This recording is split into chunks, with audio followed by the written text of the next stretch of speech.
നമസ്കാരം. ഇപ്പോൾ നമ്മുടെ സംസ്ഥാനത്ത് നമുക്ക് ധൈര്യമായിട്ട് പറയാം ഒരു ആരോഗ്യമന്ത്രിയുണ്ട്. ഒപ്പം ഇവിടുത്തെ സാധാരണക്കാരുടെ വേദന മനസ്സിലാക്കാൻ കഴിവുള്ള ഒരു മുഖ്യമന്ത്രിയുമുണ്ട്, ഒരു സർക്കാരുമുണ്ട്. കെ ഹർഷന എന്ന വീട്ടമ്മയുടെ ദുരവസ്ഥ നിങ്ങൾക്ക് എല്ലാവർക്കും അറിയാം. 2017 കോഴിക്കോട് മെഡിക്കൽ കോളേജ് ആശുപത്രിയിൽ വെച്ച് ഒരു പ്രസവ ശസ്ത്രക്രിയ നടത്തിയ ഹർഷനയുടെ വയറ്റിൽ ശസ്ത്രക്രിയ നടത്തിയവർ ഒരു ആർട്ടറി ഫോർസെപ്സ് കത്രിക പോലെയുള്ള ഒരു ശസ്ത്രക്രിയ ഉപകരണം മറന്നു വെച്ചു. പക്ഷേ അവരത് ആ സമയത്ത് മനസ്സിലാക്കിയില്ല, ശ്രദ്ധിച്ചില്ല. ഹർഷന വീട്ടിൽ പോയി. അവർക്ക് കഠിനമായിട്ടുള്ള അസ്വസ്ഥതകൾ ആ സമയം മുതലുണ്ട്. ഏതാണ്ട് 5 വർഷങ്ങളോളം വേദന അനുഭവിച്ച് ജീവിച്ച ഹർഷന 2022 വേദന സഹിക്കാൻ വയ്യാത്ത അവസ്ഥയിലെത്തിയപ്പോഴാണ് വീണ്ടും ആശുപത്രിയിലെത്തിയതും പരിശോധന നടത്തിയപ്പോൾ വയറ്റിൽ കത്രിക ഉണ്ട് എന്നുള്ളത് കണ്ടെത്തിയത്. അങ്ങനെ മറ്റൊരു ശസ്ത്രക്രിയ നടത്തി അത് നീക്കം ചെയ്തു. നീക്കം ചെയ്ത ശേഷം ഉണ്ടായ കോംപ്ലിക്കേഷനുകൾക്ക് വീണ്ടും തുടർ ചികിത്സ ചെയ്തുകൊണ്ടിരിക്കുകയാണ് ഹർഷന. അപ്പോൾ ഇത് വളരെ വലിയൊരു മെഡിക്കൽ നെഗ്ലിജൻസ് ആയതുകൊണ്ട് നഷ്ടപരിഹാരം ഗവൺമെൻറ് ചെയ്യണം, ചികിത്സ ചെലവ് ഏറ്റെടുക്കണം മുതലായ കാര്യങ്ങളൊക്കെ ആവശ്യപ്പെട്ടവർ അന്ന് മുതൽ സർക്കാർ ഓഫീസുകളെ സമീപിക്കുകയാണ്, മുഖ്യമന്ത്രിയെ സമീപിക്കുകയാണ്. ഇതിനു മുമ്പിരുന്ന ഒരു സ്ത്രീ തന്നെയായിരുന്ന ആരോഗ്യമന്ത്രിയെ സമീപിക്കുകയാണ്. പക്ഷേ അവരുടെ ഭാഗത്തു നിന്നും ചില വാഗ്ദാനങ്ങൾ ഉണ്ടായതല്ലാതെ യാതൊന്നും ഒരു ചെറുവിരൽ പോലും ഈ സ്ത്രീക്ക് വേണ്ടി അവർ അനക്കിയില്ല. എന്നാലിപ്പോൾ പുതിയ സർക്കാർ അധികാരത്തിൽ വന്ന് ആരോഗ്യമന്ത്രി ശ്രീ കെ മുരളീധരനെ ചെന്ന് കണ്ട് ഹർഷന തൻ്റെ സങ്കടം പറഞ്ഞു. ഒപ്പം ശ്രീ BD സതീശനോട് പറഞ്ഞു, ഒരു നിമിഷം പോലും താമസമുണ്ടായില്ല നടപടിക്ക്. ആരോഗ്യമന്ത്രി അപ്പോൾ തന്നെ ഹർഷനയ്ക്ക് അതേ മെഡിക്കൽ കോളേജിൽ ഓഫീസ് അസിസ്റ്റൻ്റായിട്ട് ജോലി നൽകി. ഒപ്പം തന്നെ മുഖ്യമന്ത്രി അവർക്ക് ചികിത്സിക്കാനുള്ള സകല സഹായങ്ങളും വാഗ്ദാനം ചെയ്തു. ഇനി അങ്ങോട്ടുള്ള അവരുടെ സകല ചികിത്സയും സർക്കാർ നടത്തും. ഒപ്പം അവർക്ക് ഒരു ജോലിയും ഈ സർക്കാർ കൊടുത്തു. എന്തുകൊണ്ടാണ് ഇത് മുമ്പിരുന്ന സർക്കാർ ചെയ്യാതിരുന്നത്? അവർക്കും ചെയ്യാമായിരുന്നു. ഇപ്പോൾ ഈ സർക്കാർ കൊടുക്കുന്നത് മുരളീധരൻ അദ്ദേഹത്തിൻ്റെ വീട്ടിൽ നിന്നോ അല്ലെങ്കിൽ സതീശൻ അദ്ദേഹത്തിൻ്റെ വീട്ടിൽ നിന്നോ അല്ല, ജനങ്ങളുടെ പണം തന്നെ എടുത്താണ് കൊടുക്കുന്നത്. അപ്പോൾ ജനങ്ങളുടെ പണം എടുത്ത് പഴയ സർക്കാരിനും കൊടുക്കാമായിരുന്നു. എന്തുകൊണ്ട് അവരത് കൊടുത്തില്ല? പലപ്പോഴും പലരും പറയാറുണ്ട്, സ്ത്രീകൾ അധികാരസ്ഥാനത്ത് വന്നു കഴിഞ്ഞാൽ സ്ത്രീകൾക്ക് അത് വലിയ ഗുണം ചെയ്യുമെന്ന്. നേരെ മറിച്ചാണ് സംഭവം എന്നുള്ളത് ഇപ്പോൾ നമ്മൾ കാണുന്നുണ്ട്. വീണ ജോർജ് എന്ന ആരോഗ്യമന്ത്രി അധികാരത്തിലിരുന്നപ്പോൾ ഹർഷന എന്ന് പറയുന്ന സ്ത്രീക്ക് നീതി നിഷേധമാണ് കിട്ടിയത്. ഒരു സ്ത്രീ എന്ന പരിഗണന, അതായത് പ്രസവിക്കാനായിട്ട് ആശുപത്രിയിൽ പോയി ആശുപത്രിയുടെ പിഴവ് കൊണ്ട് പറ്റിയ ആ വലിയ കുഴപ്പത്തിന് ഒരു പരിഹാരം ഒരു സ്ത്രീ എന്ന നിലയിൽ അവർ ചെയ്യണമായിരുന്നു. പക്ഷേ അവർ ചെയ്തില്ല. എന്തുകൊണ്ട് ചെയ്തില്ല എന്ന് ചോദിച്ചാൽ അതിന് വലിയൊരു കാരണം എനിക്ക് തോന്നിയിട്ടുണ്ട്. അത് മറ്റൊന്നുമല്ല, പിണറായി വിജയൻ സർക്കാർ അധികാരത്തിലിരിക്കുമ്പോൾ വീണ ജോർജ് ആരോഗ്യമന്ത്രിയായിട്ടിരിക്കുന്ന സമയത്ത് നമ്മൾ ഒരുപാട് വലിയ വലിയ വിദേശ കമ്പനികളുടെ ഇൻവെസ്റ്റ്മെൻറ്റ് നമ്മുടെ രാജ്യത്ത് കണ്ടിട്ടുണ്ട്. അതായത് നമ്മുടെ രാജ്യത്തെ പല വലിയ ആശുപത്രികളും, പ്രത്യേകിച്ച് മലബാർ മേഖലയിൽ പല വലിയ ആശുപത്രികളും അമേരിക്കയിൽ നിന്നും ബ്ലാക്ക് സ്റ്റോൺ പോലെയുള്ള വമ്പൻ സ്ഥാപനങ്ങൾ വിലയ്ക്ക് വാങ്ങി. ഇപ്പോൾ അവരാണ് അത് നടത്തുന്നത്.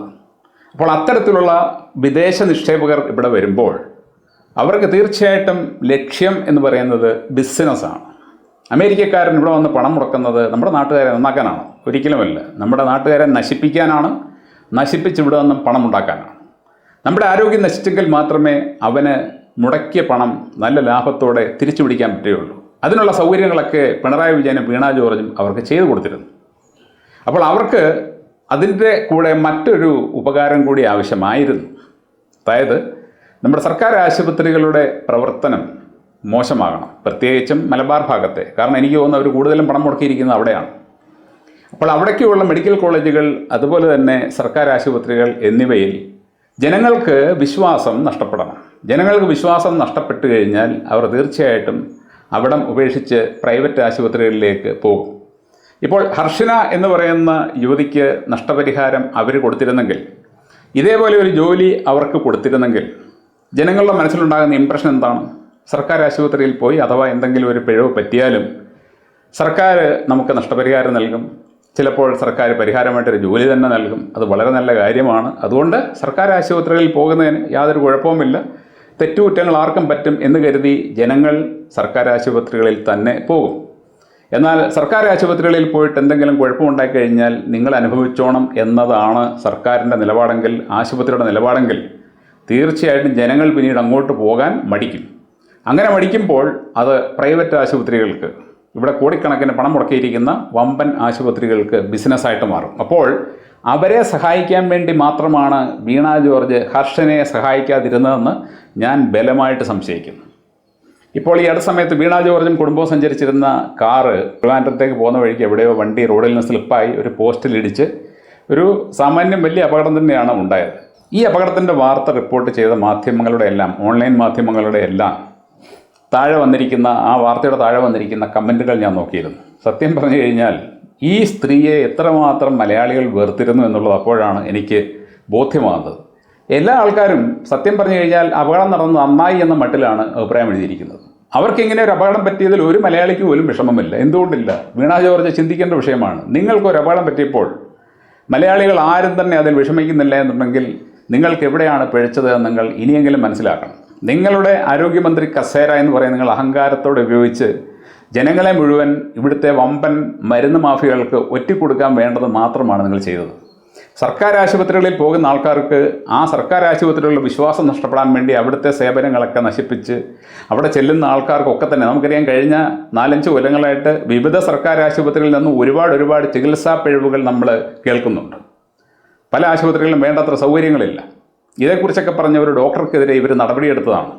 അപ്പോൾ ഇത്തരത്തിൽ ജനങ്ങളെ മൊത്തത്തിൽ അവഗണിച്ചുകൊണ്ട് ചില വമ്പൻ കമ്പനികൾക്ക് ഇവിടെ വന്ന് പണമുണ്ടാക്കാൻ വേണ്ട സാഹചര്യം ഒരുക്കി കൊടുത്ത് വീണ ജോർജിന് ഒരു അപകടം പറ്റിയപ്പോൾ അതുകൊണ്ട് തന്നെയാണ് നമ്മുടെ നാട്ടിലെ ജനങ്ങൾ അല്പം പോലും വിഷമം അതിൽ പ്രകടിപ്പിക്കാഞ്ഞതും അങ്ങനെ സംഭവിച്ചത് ഒരു നല്ല കാര്യമാണ് എന്ന തരത്തിൽ പോലും പലരും എഴുതിയത്. തീർച്ചയായിട്ടും മറ്റൊരാളുടെ ദുരന്തത്തിലോ ദുരിതത്തിലോ ഒന്ന് സന്തോഷിക്കുന്ന വികലമായ മനസ്സുള്ളവരല്ല മലയാളികൾ. പക്ഷേ ഒരാൾ ചെയ്യുന്ന പ്രവൃത്തി എന്തായാലും ശരി, ആ പ്രവൃത്തി വെച്ചിട്ട് തന്നെയാണ് അവരയാൾ ഇവാലുവേറ്റ് ചെയ്യുന്നത്. ഇപ്പോൾ ഇവിടെ ശ്രീ വി ഡി സതീശനും ശ്രീ കെ മുരളീധരനും കാണിച്ചിരിക്കുന്ന ഈ സമീപനം, അല്ലെങ്കിൽ ഇപ്പോൾ ദുരിതമനുഭവിച്ച ഒരു വ്യക്തിയോട് അവർ കാണിച്ചിരിക്കുന്ന ദയയും അനുകമ്പയും ഒരു നല്ല തുടക്കമായിട്ട് തന്നെ ഞാൻ കരുതുകയാണ്. ഈ ഒരു മനോഭാവം തുടർന്നും ഈ സർക്കാരിൻ്റെ ഭാഗത്തു നിന്നും ഉണ്ടായിക്കഴിഞ്ഞാൽ ഒരു കാലത്തും ജനങ്ങൾ നിങ്ങളെ കൈവിടുകയില്ല. ജനങ്ങൾക്ക് വേണ്ടത് അവരെ കരുതുന്ന ഒരു ഭരണകൂടമാണ്. അത് ഏത് പാർട്ടി എന്നുള്ളത് അവർ നോക്കാറില്ല. അവരെ കരുതുന്ന ഭരണകൂടം. നിങ്ങൾ കോൺഗ്രസ് ആയതുകൊണ്ടോ അല്ലെങ്കിൽ BJP ആയതുകൊണ്ടോ CPM ആയതുകൊണ്ടോ ആരും നിങ്ങൾ ഇഷ്ടപ്പെടണമെന്നില്ല. പക്ഷേ നിങ്ങൾ മനുഷ്യത്വമുള്ളവരും നിങ്ങളുടെ ഉത്തരവാദിത്തം എന്താണോ അതനുസരിച്ച് പ്രവർത്തിക്കുകയും ചെയ്യുന്നവരാണെങ്കിൽ ജനങ്ങൾ നിങ്ങളെ കൈകളിലേന്തി തന്നെ നടക്കും. ഇല്ലെന്നുണ്ടെങ്കിൽ ജനങ്ങൾ നിങ്ങളെ വലിച്ചെറിയും. നിങ്ങളെ അധികാരത്തിൽ കയറ്റി ജനങ്ങൾ തന്നെ നിങ്ങളെ വലിച്ചെറിയും. അങ്ങനെ ഒരവസ്ഥ ഇപ്പോൾ അധികാരത്തിലിരിക്കുന്ന സർക്കാർ ഉണ്ടാക്കില്ല എന്നാണ് എൻ്റെ വിശ്വാസം. കാരണം അവരുടെ പ്രാരംഭത്തിലുള്ള പല നടപടികളും തന്നെ ജനങ്ങൾക്ക് വേണ്ടിയുള്ളതാണ്, ജനങ്ങളുടെ വികാരം മനസ്സിലാക്കിയുള്ളതാണ്, ജനങ്ങളുടെ കഷ്ടപ്പാടും ദുരിതവും മനസ്സിലാക്കിയുള്ളതാണ്. അതുകൊണ്ട് തന്നെ അവർ തുടരും എന്നാണ് എൻ്റെ വിശ്വാസം. അധികാരത്തിൽ മത്തുപിടിച്ച് എന്തെങ്കിലുമൊക്കെ കാട്ടിക്കൂട്ടുന്ന വ്യക്തികളല്ല ഇപ്പോൾ മന്ത്രിസഭയിൽ ഉള്ളതെന്നാണ് എൻ്റെ വിശ്വാസം. എന്തായാലും ശരി, ഹർഷനയ്ക്ക് നീതി കിട്ടി. ഇനിയും ഇതുപോലെ നീതി കിട്ടാനുള്ള ധാരാളം ആൾക്കാർ നമ്മുടെ സമൂഹത്തിൽ കാണും. അവരുടെയൊക്കെ മേൽ ഈ സർക്കാരിൻ്റെ ശ്രദ്ധ പതിയട്ടെ എന്ന് ആഗ്രഹിക്കുന്നു. Thank you.